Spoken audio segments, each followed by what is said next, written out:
आप देख रहे हैं पब्लिक टाइम्स। नमस्कार, मैं संध्या। बिहार की खास खबरों में आपका स्वागत है।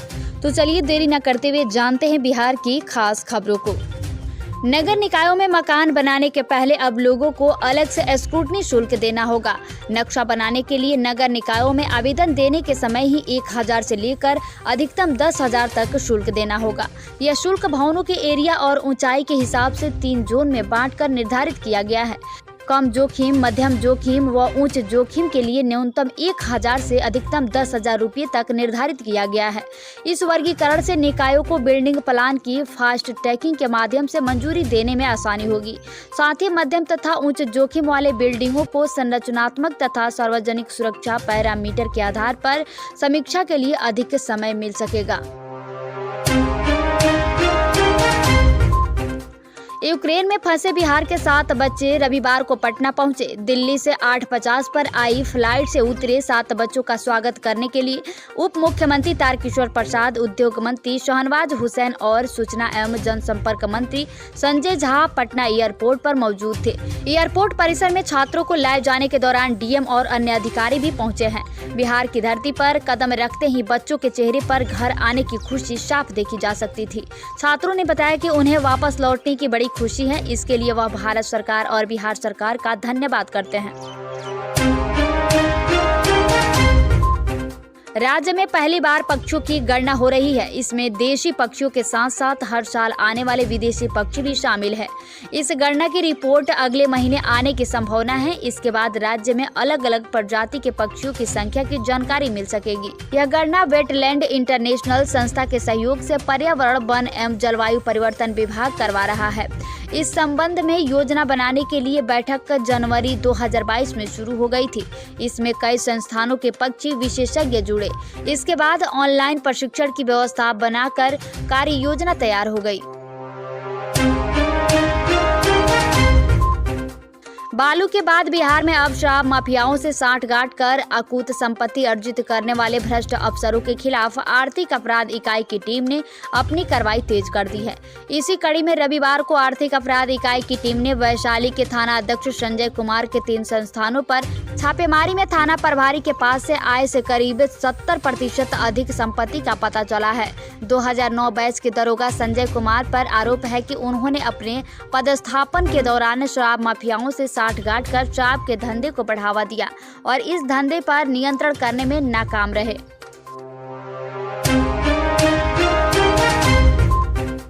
बिहार का आईआईटी पटना अब सुपर कंप्यूटर पावर से लैस होगा।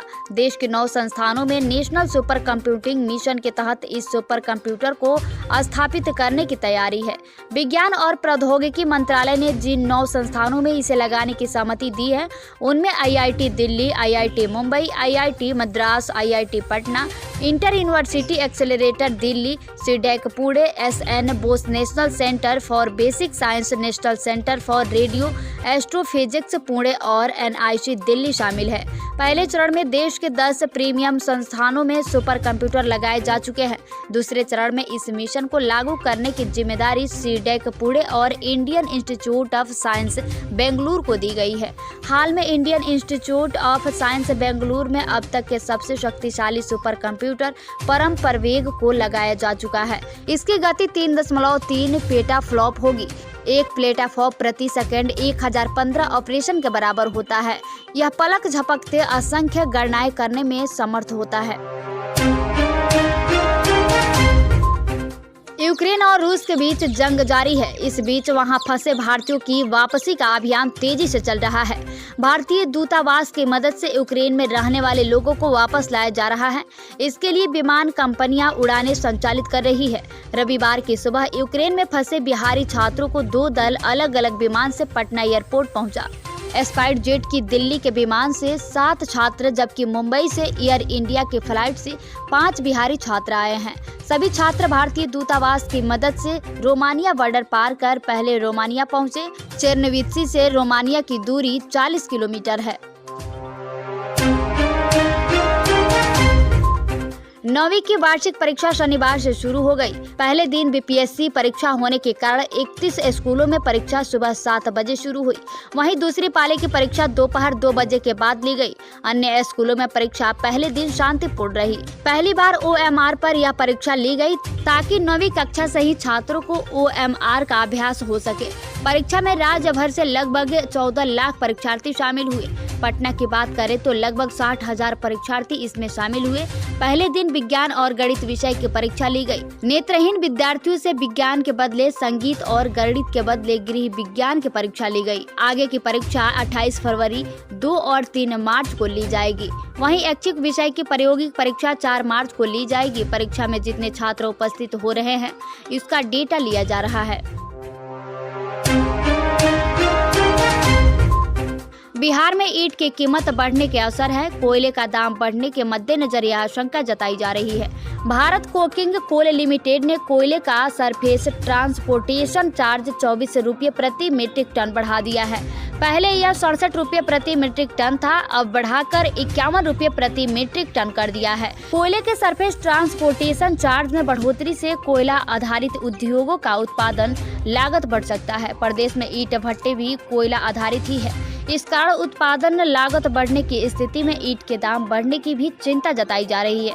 बिहार खनिज विकास निगम की ओर से इसकी सूचना जारी की गई है। निगम ही प्रदेश में कोयला उठावा से संबंधित मामलों के लिए अधिकृत एजेंसी है। खासकर ईंट भट्टों में कोयले की आपूर्ति से संबंधित मामलों का संचालन इसी के जिम्मे है। बिहार के मधुबनी में सड़क हादसे की अजीबोगरीब तस्वीर सामने आई है। यह NH-57 पर सरकारी और झंझापुर के बीच नवादा गांव के पास एक वैन रेलवे पुल के रेलिंग से टकराकर नीचे गिरी और रेल लाइन के ऊपर से गुजर रही हाई टेंशन तार पर अटक गई। गनीमत रही कि हादसे में किसी तरह की जनहानि नहीं हुई, लेकिन बिजली के तार के सहारे हवा में लटक रही वैन को देखने के लिए मौके पर लोगों को भारी भीड़ जमा हो गई। रेलवे ट्रैक के ऊपर बिजली के तार पर वैन के लटके होने से करीब 3 घंटे तक दरभंगा मधुबनी के बीच रेल परिचालन भी प्रभावित हुआ है। बताया जा रहा है कि रेलवे पुल के ऊपर से जा रही वैन के पीछे किसी अज्ञात वाहन ने टक्कर मार दी, जिससे वैन बेकाबू होकर पुल से नीचे गिरी और बिजली की तार पर अटक गई। घटना की सूचना मिलने के बाद मौके पर पुलिस और प्रशासन के साथ ही रेलवे के अधिकारी भी पहुंचे। मुजफ्फरपुर में जर्दा कारोबारी गोविंद डोलिया हत्याकांड में शामिल शूटर को शनिवार की देर रात बीबी कॉलेजिएट गली में पुलिस ने इनकाउंटर के बाद गिरफ्तार कर लिया। उसके पैर में गोली लगी है। वह आमगोल पर रहने वाला सुमित है। पुलिस ने उसे इलाज के लिए सदर अस्पताल में भर्ती कराया है। SSP जयंत कांत ने बताया कि पुलिस को देखकर शूटर ने नगर थानेदार अनिल कुमार पर फायरिंग कर दी। पुलिस ने भी गोली चलाई, जिसमें वह जख्मी हो गया। SSP ने बताया कि 4 को गिरफ्तार किया गया है। व्यावसायिक प्रतिद्वंदिता में गोविंद डोलिया की हत्या भाड़े के शूटर से कराई गई थी। पूरी घटना की साजिश गुटखा कारोबारी राहुल व उसके भांजे ने रची थी। वह काली कोठी का रहने वाला है। बताया जाता है कि इस हत्याकांड में ऐसे शूटरों का इस्तेमाल किया गया था। बक्सर में शनिवार को गंगा नदी में बहता हुआ शव दिखाई दिया। शनिवार की सुबह चौसा प्रखंड मुख्यालय के चौसा शमशान घाट के पास लोगों ने नदी में बहता हुआ एक शव को देखा, जबकि प्रशासन द्वारा गंगा नदी में शव के जल प्रवाह करने पर काफी सख्ती है। फिर भी गंगा नदी में शव का मिलना लोगों में चर्चा का विषय है। बता दें कि कोरोना महामारी के पहली लहर में बक्सर के स्थित चौसा के विभिन्न घाटों पर गंगा नदी में 80 शव मिले थे और 9 मई 2021 को गंगा में बहते शव के कारण पूरे प्रशासन में हड़कंप मच गया था। यूपी बिहार के सीमावर्ती गांव चौसा में एक दिन में 80 बहते शव को गंगा नदी से निकाला गया था और सभी शव को डिस्पोज करा दिया गया था। तो ये थी बिहार की खास खबर। धन्यवाद।